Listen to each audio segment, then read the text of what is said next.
chest up, shoulders back. This is Revival Fitness. Be sure to check out the programs down below, guys, novices and intermediates. I can get you more gains in the gym in much less time than you probably thought. Way more than just exercises listed on a sheet. I detail everything you need to make serious gains over the long haul. Speaking of gains, indulge me for a moment in a thought experiment. We are obsessed about tracking. Everybody tracks their weight. Some people weigh themselves every single day. They're measuring all their body parts. Macro apps, calorie counting, spreadsheets and graphs and charts. Imagine for a moment that we lost access to them. We are thrust back to, let's say, the Bronze Era, or the Silver Era. I mean, even you could say the Golden Era in some aspects. We have lost access to all of these methods we have to measure ourselves. I suppose you could say the tape measure would still be around, even going very far back. But even something like the home scale, I don't think has been around much longer than a number of decades. I don't think the nutrition labels on food were even mandated legally until the 80s or 90s, at least in the United States. And there was no such thing as a macro app even 20 years ago. And I talked to a lot of guys online about their own progress. Something I find half fascinating and kind of half sad is that for all of the meticulous tracking that so many of you do, you still don't have very good results. And I'm not saying that to be mean, I'm saying it to be honest. For the obsessiveness that so many guys pour into the pursuit of the gym, the level of results that you are getting from that, I don't think it really matches up. Now it can, if you can grasp the fundamentals better and if you can apply them properly. But I think a lot of people get caught up in all of the numbers and they try to micromanage those too much. Or especially, they're focused on the numbers only that they see. Things like, oh, the label says this, the scale says this, but you don't actually understand the deeper concepts within these things. The numbers, basically. What do they mean? But for this experiment, we are thrown back in time. How would you know, without all of these tracking modalities, that you are making progress? Now, of course, you can rely on the mirror, but given the rampant body dysmorphia that is not only inherent to lifting itself, but that is heavily exacerbated by the social media scene and the endless lying about these topics, you might not be able to use the mirror as a real measure of this anymore. At least a lot of you can't do that well as beginners. Even the more advanced you get, I mean, the body dysmorphia never really escapes you. You can improve it, but it's always going to be there. So what else do we have? Let's start with number one. You are getting stronger in the gym. So whenever you bring this up, like clockwork, I don't do the power lifts, I don't do 1 rep maxes, bro. That is not what strength means. I don't know how this became such a widespread belief, but saying you train for strength does not mean you are a powerlifter. It does not mean you max out, it does not mean you only do the bench squat and deadlift, any of these things. Strength is not confined to one single rep range. Now, you can say I don't train for max strength, but these guys never say that. They say strength, which is an encompassing umbrella term, but then they want to apply it to only a very specific niche of the gym. This alleged disparity between size and strength is frankly preposterous. Now, obviously, you can manipulate variables of certain exercises. You can take a wider grip, you can change your stance, you can modify the equipment, you can put on wraps and sleeves and all these other things. You can arch a lot on the bench press. There are some ways you can manipulate variables to artificially add weight, you can say, to a given exercise, but really, that is not going to account for very much in the grand scheme of things. Progressive overload over the long term, even as it starts to slow down, is the name of the game. You can only manipulate tempo and all these other factors for so much. You're not going to be able to lift 50 to 75% of the weight, but do a really slow tempo and squeeze more and all this other stuff, and magically get more gains out of it. But these guys now say straight up asinine things I've seen multiple people say stuff like, oh well, I used to bench over 300 and my chest was small though. Now I can only bench in the mid 200s, but I'll tell you what, my chest is way bigger. It's almost twice the size that it used to be. What? Bro, what are you talking about, man? You guys are either disingenuous or you're just dumb. In what universe can your chest increase in size, but the bench press, in which the chest is a primary mover, not at least stay where it was? I mean, these guys talk about it going down significantly. You think it wouldn't even stay the same? It's a tale as old as time, but the bigger people are the stronger people, barring very rare outliers.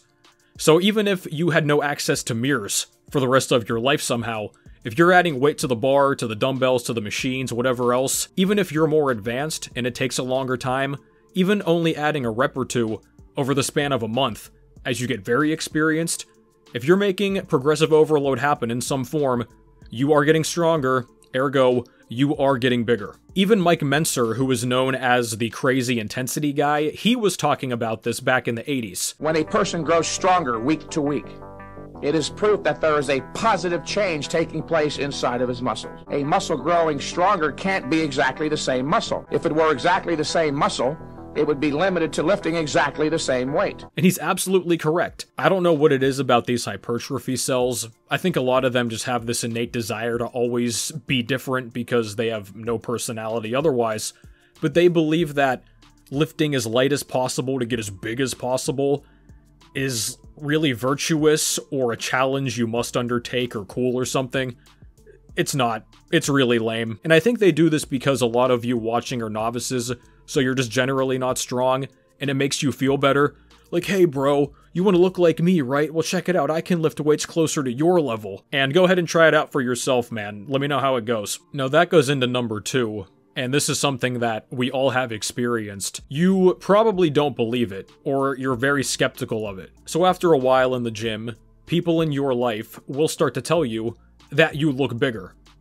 And your response to them will be, I am? Even with multiple people telling you this, you may not see any changes from your own eyes, even if it is apparent to other people, because of the amount of content that just feeds people these crazy expectations that you're never going to reach. It takes time to unwire your brain from all of that. But keep this in mind.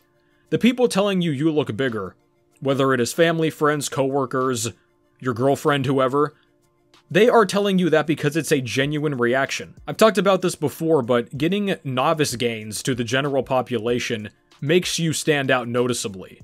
So even if you barely see anything and you're like, I look like crap compared to these guys online, they can notice it. They notice your traps growing, your back getting wider, your arms filling out the sleeves more. They can even see your legs in some cases. It's very apparent to them, the unbiased observers. Now, of course, you might have some bros that say this as a joke every time they see you, sup big guy, because they know you're into the gym and they kind of poke fun at you. Guys like to break balls that way. But everybody else, they have no reason to lie about this, and some of them may be even very excited for you. This especially can happen if you see relatives or friends that you have not in a number of months, maybe even like a year or so. You may see them and they might be blown away. They're like, oh my god, look at you, man, you look buff, you must be hitting the gym, you're swole. We've all got an uncle that likes to do that, and then he'll inevitably tell you how he used to bench 315 at your age, with no proof. But the same even applies to those of you that have a lot of fat to lose as well. You may think you're making no progress, but then you see people in your normal life and they say, oh, you're looking thin. And you hear them say it and you're like, I don't think so. It's the exact same thing, just in reverse, basically. And that heavily relates to the next point. How you fit in clothes. And I hate that I have to do this, but I have to give the obligatory disclaimer about bulking, because a lot of you guys will end up finding my channel, and you realize, okay, I need to eat more, but then you're only going to, remember we talked about it, this is the beginning, you're only going to chase the number on the scale going up, and you don't account for other factors. You're going to start eating everything in sight, and you're going to balloon up, but most of that is going to be fat and water retention. And you're going to say, hey man, I'm filling out these sleeves more, the scale's going up. You know, your lifts are going to be increasing too, which is good. And you're going to start to get this big head about it, like, oh yeah, man, I'm getting really swole out here. Until eventually, you're going to gain more fat than you're comfortable with, might not be able to see your junk, start to get some man boobs. Man boobs? And then you're going to realize, oh man, I did not gain nearly as much muscle as I thought, especially if you do a fast cut after, and you barely look different. It's gonna hurt, I know. So be careful not to mentally frame any size that you're gaining as inherently good. You may even start to kind of gaslight yourself into thinking that, oh, well, it's all just muscle. Even if deep down you kind of know that it's not, you will mentally try to convince yourself because you like eating more, as most of us do. But don't fall into that trap. You still need to be aware of the muscle to fat gain ratio, as I've talked about in other videos. But assume you're not making that mistake, and you're doing a more measured bulk. This is the beauty of being a guy. We are so painfully simple that most of us are wearing the same clothes for many years, if we still fit into them. Let me ask you, have you ever seen a woman's closet? You walk into those things, there are dozens and dozens of shoes, clothes everywhere, dresses, tops, skirts, jeans, shorts. They have clothes for stuff that they don't even do. Girls that don't even go to the gym have entire sets of gym attire just in case they go to the gym one day. I mean, we're talking thousands and thousands of dollars. Most guys are rotating through, what, 5 outfits all year? Maybe if you live in a place where it gets cold outside, you have 2 extra ones. But you know that you've grown whenever you put on those old shirts that were baggier on you, even the pants that were not as form-fitting, and you start to fill those out. I have some of the same clothes now that I did back in college. A lot of them are either very snug on me right now, and they used to not be at all, and some of them I can't even fit in them if my life depended on it anymore. These clothes went from being baggy on me to certified schmedium. I noticed this at the peak of my last bulk too. Some of my favorite pairs of jeans I could not even wear. I could get them up my legs, but I could not button them. Now some of those clothes, since I'm leaner now and I'm cutting, I can get back into them. But you may get to a point where even whenever you're lean, you simply can't fit into the clothes that you used to wear, even if you like them. And once you get to that point, you can retire them and hang them from the rafters like a sports jersey. And that also becomes apparent if you are wearing long sleeves, especially sweaters and things like that, where your arms are totally covered up, also even your chest. Once you're starting to fill those out more so, oh yeah, you're making noticeable gains. Even if for you they're more modest, to the average person, to your family and friends, etc., if you have on a basic sweater and you can see the outline of your arms in that, and your traps are showing, oh yeah, you absolutely lift weights. Now the next way is kind of obvious, but a lot of people don't consider it. It is your head looking smaller. And if you guys don't know, this is one of the most common ways that bodybuilders and influencers will manipulate their images. So they will do this to give the illusion that their body is actually bigger than it is, if not outright photoshopping their muscles in general, or in extreme cases just doing both. So let's look at some old photos of me. You can see that my head was almost the same size as my entire chest. And now it's much different. I get people commenting very often how much wider I look now compared to then, how I look basically double the size. And you can see in some of these general pictures, my head is definitely not in the same proportion as it used to be. I've had people tell me in person, especially girls, that my delts are about the same size as my head.